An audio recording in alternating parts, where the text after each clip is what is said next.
Abusafo na hot interview Alisha da second in Japan. Nimpa na okoto £150,000 no ne interview na no wode se ja opa bieja no mame. I don't see one interview na bomode so be subscribe e wo YouTube aso na nkodja sante afo Instagram Facebook na so betuma bo ma akadwumadi no atima koso. And then so it's also sponsored by EPM Media College. Na many revenue bofo and afi so Ghana Jesus. And na be twetwe nkomo fidua mu na se wani gyehu a di kan page no mame.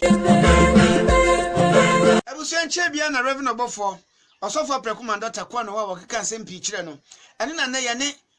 Ghana Jesus ebebe twetwe nkomo ne ehu se na asem no fare bai esitie Ghana Jesus bibisa wo se na wuyi nyamsum pafiri ho na wuyi washing your hand under running water na wo sanitize won sana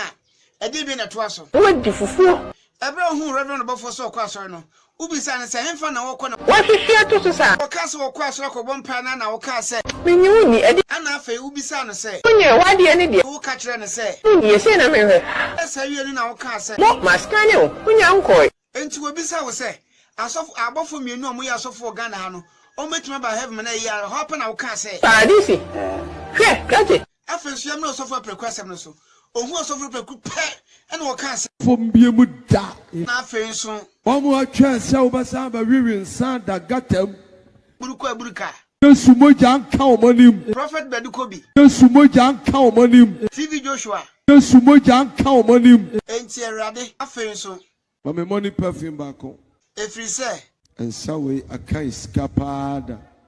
enti revenue bofo ene asofo bebreba woku amanfo de hye asorase ye nsenkyere no nyina Yesu moja nka omonim afe back to on Ghana Jesus nkomo no Yesu hunu se wano no bia pe no ka se kate me pense mu no hope na Yesu hunu se anopade no ye kontom na pe no bisa ne se ama no o adie be o boa adie be kontomre still I'm not confused Yesu nti asema Yesu bisa ne se adie be kontomre ye ntia me de me ho abo nyina nsam pesem tutu for anka wi wujai na oni sa kwa nne nam dia se nyene nti o ka se raskuku na de bre na pa na Yesu abambu na o ka se raskuku